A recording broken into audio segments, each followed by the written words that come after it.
ఎవరూ ఊహించని విధంగా వైసీపీకి రాజీనామా చేశారు విజయసాయిరెడ్డి. పార్టీ పదవులతో పాటు తన రాజ్యసభ సభ్యత్వానికి కూడా రాజీనామా చేశారు ఆయన. జగన్ బాగుండాలని కోరుకుంటూనే తాను ఏ పార్టీలో చేరడం లేదని చెప్పుకొచ్చారు. వ్యక్తిగతంగా తీసుకుంటున్న నిర్ణయంగా పేర్కొన్నారు. తాను భవిష్యత్తులో వ్యవసాయం చేసుకుంటానని స్పష్టం చేశారు. విజయసాయిరెడ్డి నిర్ణయంతో వైసీపీ వర్గాలు ఒక్కసారిగా షాక్కు గురయ్యాయి. పార్టీలో నెంబర్ 2గా వెలుగుబొల్లిన విజయసాయిరెడ్డి ఇలా పార్టీకి రాజీనామా చేయడం ఏంటని పార్టీ నాయకులు విస్మయం వ్యక్తం చేస్తున్నారు.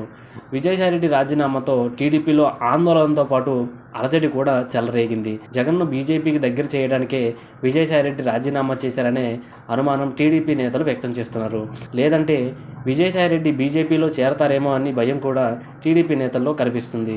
రాజీనామా సమయంలో టీడీపీ అనుకూల మీడియా అడిగిన ప్రశ్నకు విజయసాయిరెడ్డి తనలోని వైసీపీ నేతను బయటికి తీశారు. ఇలా చెప్పమని జగన్ చెప్పారా అని టీడీపీ అనుకూల మీడియా ప్రతినిధి అడిగిన ప్రశ్నకు తనదైన శైలిలో కౌంటర్ ఇచ్చారు. జగన్ కాదు, రాధాకృష్ణ చెప్పారని చెప్పి సదరు రిపోర్టర్ నోరు మోయించారు. తాజాగా అందుతున్న సమాచారం ప్రకారం గతంలో ఇచ్చిన మాట ప్రకారం విజయసాయిరెడ్డి ప్రయత్నాలు మొదలుపెట్టినట్లు తెలుస్తుంది. విజయసాయిరెడ్డి గతంలో పలు సందర్భాల్లో తాను మీడియా రంగంలోకి ఎంట్రీ ఇస్తానని చెప్పారు. ఇప్పుడు రాజకీయాలకు గుడ్ బై చెప్పడంతో ఆయన మీడియాలోకి ఎంట్రీ ఇస్తున్నారనే చర్చ సాగుతుంది. ఒకవేళ విజయసాయిరెడ్డి మీడియా ఛానల్ పెడితే అది ఖచ్చితంగా జగన్కు అనుకూలంగానే ఉంటుందని చెప్పడంతో ఎటువంటి అనుమానం లేదు. ఇప్పటి వరకు మీడియా సపోర్ట్ సరిగ్గా లేక జగన్ చేసిన మంచి పనులు వెలుగులోకి రాలేదు. విజయసాయిరెడ్డి ఎంట్రీతో ఆ కోరిక ఖచ్చితంగా నెరవేరుతుందనే అభిప్రాయం వ్యక్తమవుతుంది. అదే కనుక జరిగితే కూటమి ప్రభుత్వానికి బిగ్ షాక్ తగిలినట్టే.